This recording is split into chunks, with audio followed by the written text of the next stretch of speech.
Student, आप सभी का सरस्वती विद्या मंदिर इंटर कॉलेज नूरपुर के यूट्यूब चैनल पर बहुत बहुत स्वागत है। बच्चों, हाइब्रिडाइजेशन ट्रिक के हमने लेक्चर 3 कंप्लीट कर दिए हैं। आज हम बच्चों हाइब्रिडाइजेशन की डेफिनेशन और उसके टाइप के बारे में डिस्कस करेंगे। तो बच्चों हम स्टार्ट करते हैं अपना टॉपिक, हाइब्रिडाइजेशन क्या होता है। तो बच्चों ये जैसे हाइब्रिडाइजेशन मतलब संकरण। बच्चों संकरण वह प्रक्रिया है जिसमें लगभग समान ऊर्जा के समान ऊर्जा के कक्षक आपस में मिलकर के उतने ही समान ऊर्जा के नए कक्षक बनाते हैं। तो इस क्रिया को क्या बोलते हैं? संकरण बोलते हैं। अर्थात या दूसरे शब्दों में हम क्या बोल देंगे, ऊर्जा के पुनर्वितरण को संकरण कहते हैं। दोबारा सुन लो बच्चों, संकरण वह प्रक्रिया है जिसमें लगभग समान ऊर्जा के कक्षक आपस में मिलकर के उतने ही समान ऊर्जा के नए कक्षक क्या बना रहे हैं बच्चों? नए कक्षक उतने ही समान ऊर्जा के, जितनी ऊर्जा पहले थी उतनी ही ऊर्जा के नए कक्षक बनाते हैं। तो इस क्रिया को क्या बोला जाता है बच्चों? संकरण। अर्थात ऊर्जा के पुनर्वितरण को संकरण कहते हैं। नेक्स्ट बच्चों, यहाँ हम बात कर लेते हैं संकरण के प्रकार की। संकरण बच्चों, यहाँ संकरण के प्रकार लिखे हैं मैंने, टाइप्स ऑफ हाइब्रिडाइजेशन। संकरण के बच्चों हमारे जो कोर्स में है केवल हम यहाँ पढ़ेंगे कौन कौन सा संकरण पढ़ेंगे बच्चों? sp, sp2, sp3। पर बच्चों मैंने जो आपको प्रॉब्लम करवाई है, जितने भी न्यूमेरिकल करवाए हैं, उसमें मैंने बच्चों आपको sp3d के भी करवाया है, sp3d2 के भी क्वेश्चन करवाए हैं और sp3d3 के भी क्वेश्चन कराए हैं बच्चों। तो संकरण मेनली कितने प्रकार के हो गए बच्चों? 6 टाइप्स के हो गए, जिसमें हमारे कोर्स में कौन कौन से हैं बच्चों? sp3, sp2, sp। तो हम अपने ही कोर्स वाले पढ़ेंगे और जो हमारे क्वेश्चन बेस्ड थे उन सबको मैंने यहाँ डिस्कस कर दिया है पहले लेक्चर 1 में और लेक्चर 2 में। किस किस को? sp3d3 को, sp3d2 को और sp3d को बच्चों। एग्जाम्पल भी वहाँ करवा दिए हैं मैंने। अब बच्चों यहाँ हम डेफिनेशन देखते हैं बच्चों किसकी। यहाँ बच्चों हम डेफिनेशन देख लेते हैं sp3 संकरण की। किसकी बच्चों? sp3 संकरण की। sp, यहाँ देखो बच्चों sp लिखा हुआ है, मैं पेन चेंज कर लेता हूँ बच्चों। ये बच्चों s है कितना? 1 और p कितने हैं यहाँ? 3। तो बच्चों सेम यही लिखना है हमें, जब एक x कक्षक तथा 3 p कक्षक, एक s ऑर्बिट तथा 3 p ऑर्बिट आपस में मिलकर के, आपस में जब मिलेंगे 1 और 3 तो कितना हो जाएगा टोटल बच्चों? हमारे पास हो जाएगा 4। आपस में मिलकर के समान ऊर्जा के, किसके? सेम एनर्जी के बनाएंगे। कितने ऑर्बिट बनाएंगे बच्चों? 4। यहाँ ये आ गया था हमारे पास पहले ही कितना? 4 नए कक्षक बनाते हैं, जिन्हें क्या बोला जाता है बच्चों? sp3 संकृत कक्षक कहते हैं, हाइब्रिड ऑर्बिट कहते हैं, और इस घटना को sp3 संकरण कहते हैं। जैसे बच्चों हम किसका डिस्कस करेंगे? जैसे CH4। किसमें बच्चों? CH4 methane. मेथेन का बच्चों, मेथेन में हम किसको लेंगे? सबसे पहले C को। C का एटॉमिक नंबर कितना होता है बच्चों? होता है 6। यदि बच्चों आपने एटॉमिक नंबर की वीडियो नहीं देखी है तो उसको जाकर देखो, वहां मैंने 1 से लेकर 30 तक के एटॉमिक नंबर लिखवाए हैं और यहीं से क्वेश्चन होगा और यहीं से केमिस्ट्री के हमारे मैक्सिमम टॉपिक क्लियर हो जाएंगे। तो C का एटॉमिक नंबर बच्चों हमारे पास 6 होता है। 6 को जब हम एटॉमिक नंबर को इसके सेल में डिवाइड करते हैं तो पहली सेल में बच्चों हमारे पास 2 इलेक्ट्रॉन जाएंगे और 6 में से 2 माइनस करोगे तो अगली सेल में बच्चों हमारे पास कितने इलेक्ट्रॉन जाएंगे? 4 इलेक्ट्रॉन जाएंगे। ये सेल में इलेक्ट्रॉन डिवाइड होने के बाद बच्चों किस में जाते हैं? सब सेल में जाते हैं। सब सेल हमारे पास होती हैं बच्चों, सब सेल को हिंदी में बोला जाता है उपकोष। उपकोष होता है बच्चों हमारे पास SPDF। S में बच्चों हमारे पास 2 इलेक्ट्रॉन जाएंगे, पी में बच्चों हमारे पास 6 से ज़्यादा नहीं जा सकते, ये मैक्सिमम इलेक्ट्रॉन है। एस में मैक्सिमम इलेक्ट्रॉन 2 जाएंगे, पी में मैक्सिमम इलेक्ट्रॉन 6 जाएंगे, डी में मैक्सिमम इलेक्ट्रॉन बच्चों जाएंगे 10, और एफ में मैक्सिमम इलेक्ट्रॉन जाएंगे बच्चों हमारे पास कितने, 14। तो ये मैक्सिमम इलेक्ट्रॉन है जो भरे जाएंगे। जब हम इसका इलेक्ट्रॉनिक कॉन्फ़िगरेशन करेंगे तो बच्चों क्या हो जाएगा हमारे पास, ये हो जाएगा 1s2। उसके बाद आएगा बच्चों 4 के लिए आ जाएगा, जब दूसरे में जा रहे हैं तो यहाँ 1 था तो इसलिए 1s2 में गए, दूसरा 4 आगे स्टार्ट हो गया तो किस में जाएंगे, 2s2 में जाएंगे, फिर किस में जाएंगे, 2p2 में जाएंगे। क्यों, 4 में से 2 यहाँ s में आ गए तो कितने बचे, p में 2 बचे, तो क्या आ गया हमारे पास बच्चों 2p2। अब यहाँ बच्चों हमारे पास 2 अवस्था आती हैं, एक आती है साधारण अवस्था जिसको हम मूल अवस्था बोलते हैं और इंग्लिश में बोला जाता है इसको ग्राउंड स्टेट बोला जाता है, और दूसरी आती है बच्चों हमारे पास एक्साइटेड स्टेट जिसको उत्तेजित अवस्था बोला जाता है। उसमें क्या होता है बच्चों, एस के लिए जो हम बॉक्स प्लॉट करते हैं वो बच्चों बॉक्स बनता है 1, पी के लिए जो हम बॉक्स बनाएंगे बच्चों वो बनते हैं 3, और डी के लिए जो बच्चों हम बॉक्स बनाते हैं वो बनाते हैं कितने, 5 बॉक्स बनाते हैं, मतलब विषम संख्या 1, 3, 5 और 7। एस के लिए 1 बॉक्स, पी के लिए 3 बॉक्स, डी के लिए 5 बॉक्स, और एफ के लिए बच्चों हम यहाँ बॉक्स प्लॉट कर देते हैं 7। एफ के लिए कितने आ जाते हैं बच्चों हमारे पास 7, 1 2 3 4 5 6 7।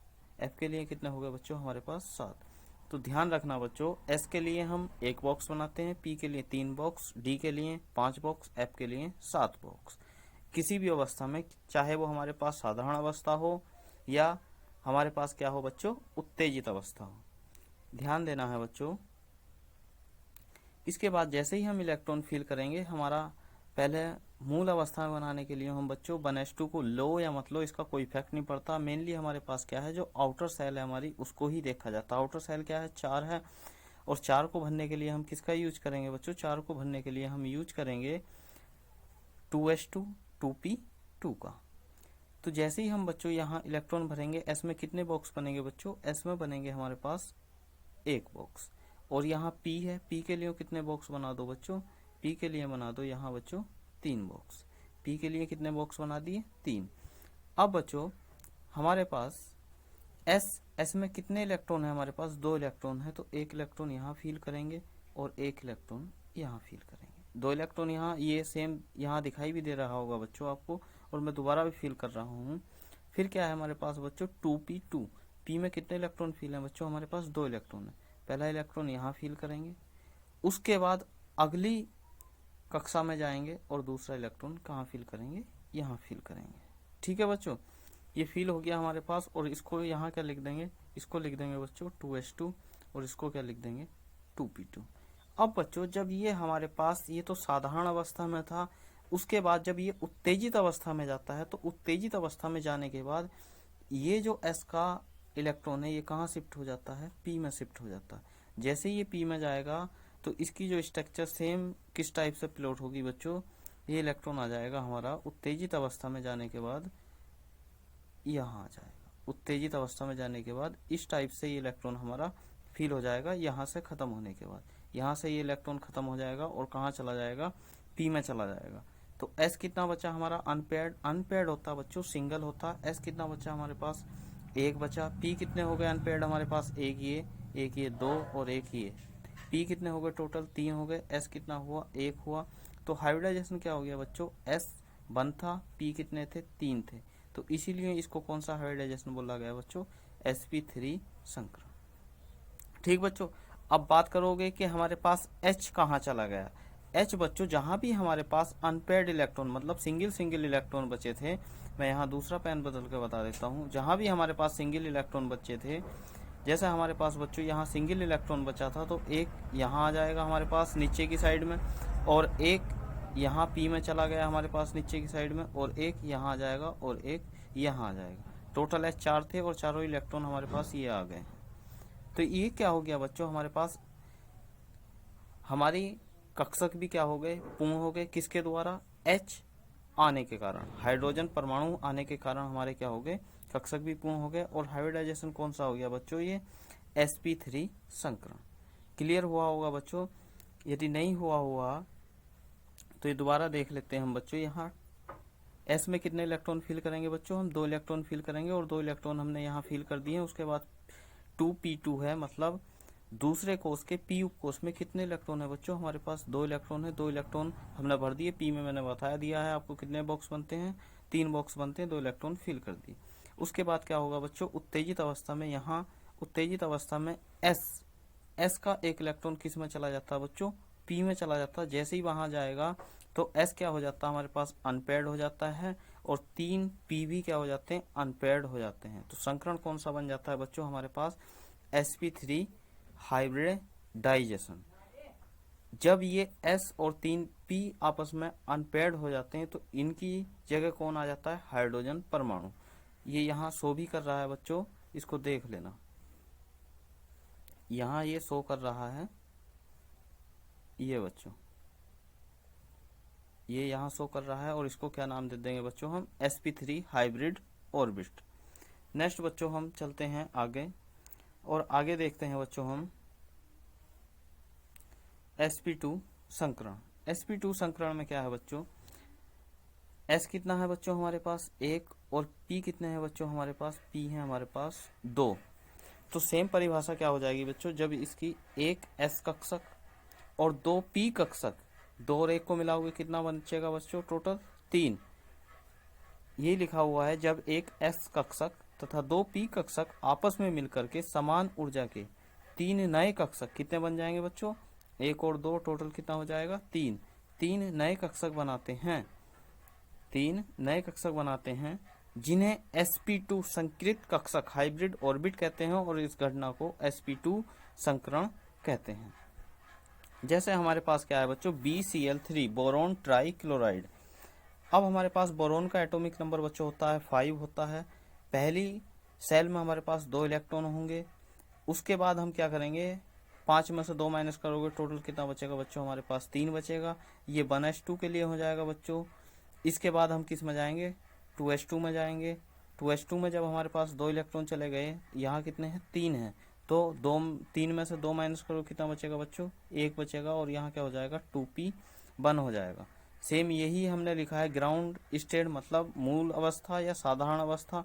2s2 कर दिया और 2p1 कर दिया। ये बच्चों ध्यान से देखो, p में हमारे पास 3 बॉक्स बनते हैं, और s में 1 बॉक्स बनता है। d में कितने बॉक्स बनते हैं? 5 बॉक्स, और f में 7 बॉक्स बनते हैं।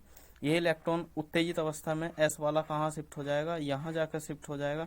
जैसे ही शिफ्ट होगा ये क्या हो जाएंगे बच्चों? अनपेयर्ड हो जाएंगे, और अनपेयर्ड होने के बाद 1 S हो गया और 2 कितने हो गए बच्चों? हमारे पास P हो गए। तो क्या कंडीशन बनेगी? sp2 hybrid orbital.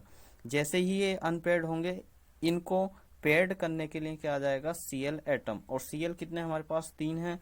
वही सेम यहाँ बच्चों आ गए हैं, ये तीनों हमारे पास क्या बच्चों? Cl आ गए हैं। ये Cl यहाँ दिखाई दे रहे होंगे बच्चों आपको, ठीक है। और ये संकरण कौन सा हो जाएगा? sp2 hybridisation. नेक्स्ट स्टार्ट करते हैं बच्चों हम sp संकरण। कौन सा संकरण बच्चों? sp संकरण। sp में क्या होगा बच्चों? जैसे ही इसके नाम से पता चल गया, एक s और एक p आपस में मिलकर के समान ऊर्जा के 1 और 1 कितना हो गया? 2 नए कक्षक बनाते हैं, जिन्हें sp संकृत हाइब्रिड ऑर्बिटिक कहते हैं, और इस घटना को sp संकरण कहते हैं। जैसे BeCl2 बेरिलियम क्लोराइड। बच्चों बेरिलियम का एटॉमिक नंबर कितना होता है? 4 है। पहली सेल में हमारे पास 2 इलेक्ट्रॉन जाएंगे। कितने इलेक्ट्रॉन बच्चों? 2 इलेक्ट्रॉन। अब 4 में से 2 माइनस करोगे, कितना बचेगा बच्चों? हमारे पास 2 बचेगा। अब जब इसका इलेक्ट्रॉनिक कॉन्फ़िगरेशन करेंगे, पहली सेल है तो कितना हो जाएगा हमारे पास बच्चों? 1s2। उसके बाद कितना हो जाएगा बच्चों हमारे पास? उसके बाद हो जाएगा हमारे पास 2s2। अब बच्चों आप बोलोगे कि 2s2 तो यहाँ कंप्लीट हो गया, अब p कहाँ से आएगा बच्चों? p भी आएगा। p में कितने इलेक्ट्रॉन होंगे हमारे पास? p में हो जाएंगे 2p0। p में कितने इलेक्ट्रॉन हो जाएंगे बच्चों? 0। जब 0 इलेक्ट्रॉन हो जाएंगे, वही यहाँ मैंने शो कर रखा है। उसके बाद ग्राउंड स्टेट या मूल अवस्था आएगी, तो 2s2। s में कितने इलेक्ट्रॉन है हमारे पास बच्चों? 2 इलेक्ट्रॉन है। 2 के 2 यहाँ फिल कर दिए, और p में हमारे पास कोई इलेक्ट्रॉन नहीं है, तो p को हमने क्या छोड़ दिया? खाली छोड़ दिया। उसके बाद बच्चों जब ये उत्तेजित अवस्था में आता है, तो उत्तेजित अवस्था में आने के बाद S का 1 इलेक्ट्रॉन किस में मूव कर जाता है बच्चों? यहाँ मूव कर जाता है P में। जैसे ही मूव करेगा तो एस भी अनपेयर्ड हो जाता है और पी भी क्या हो जाता है, एक अनपेयर्ड हो जाता है, एक एस और एक पी। हाइब्रिडाइजेशन कौन सा हो गया बच्चों, एस पी हाइब्रिडाइजेशन या एस पी हाइब्रिड ऑर्बिट। अब जैसे ही ये अनपेयर्ड होगा, इसको पेयर्ड करने के लिए कौन सा एटम आ जाएगा, वो आ जाएगा बच्चों हमारे पास Cl एटम आ जाएगा। वही यहाँ डॉटेड से लाइन से हमारे पास यहाँ Cl आ जाएगा और एक यहाँ Cl आ जाएगा। ठीक है बच्चों। नेक्स्ट बच्चों, ये मैंने आपको फॉर्मूले करा ही दिए हैं, इसको देख लेना। दोबारा मैं रिपीट कर देता हूँ। फॉर्मूले क्या थे बच्चों हमारे पास, hybridisation H equal number of sigma bond, मतलब सिग्मा बंधों की संख्या प्लस एकाकी इलेक्ट्रॉन युग्मों की संख्या। दूसरा बच्चों, दूसरा फॉर्मूला था H बराबर 1/2 B plus M minus C plus A। ठीक बच्चों। H क्या है हमारे पास, संकरण है। B क्या है, नंबर ऑफ वैलेंसी इलेक्ट्रॉन, जो भी हमारे पास आउटर सेल में इलेक्ट्रॉन होते हैं। M क्या है हमारे पास, monovalent atom bonded to central atom. जैसा हम बच्चों बात कर लें किसकी, IF7 की बात कर लें तो सेंट्रल एटम कौन है हमारे पास, I है, उससे कितने अटैच हैं, 7 हैं, तो ये वैल्यू किसकी होगी, M की वैल्यू होगी। ठीक है बच्चों। उसके बाद है बच्चों हमारे पास C क्या था बच्चों, हमारे पास C था कैटायनिक चार्ज, मतलब प्लस का चार्ज, और A क्या था बच्चों हमारे पास, एनायनिक चार्ज, मतलब माइनस का चार्ज। यदि प्लस का चार्ज है तो वो क्या होगा, घटाएंगे, और यदि माइनस का चार्ज है तो उसको क्या करेंगे, जोड़ेंगे। बच्चों आज हमारा हाइब्रिडाइजेशन कंप्लीट हो गया। अब बच्चों प्लीज़ हमारे चैनल को सब्सक्राइब करो और वीडियो को ज़्यादा से ज़्यादा शेयर करो। थैंक यू बच्चों, मिलते हैं नेक्स्ट टॉपिक में।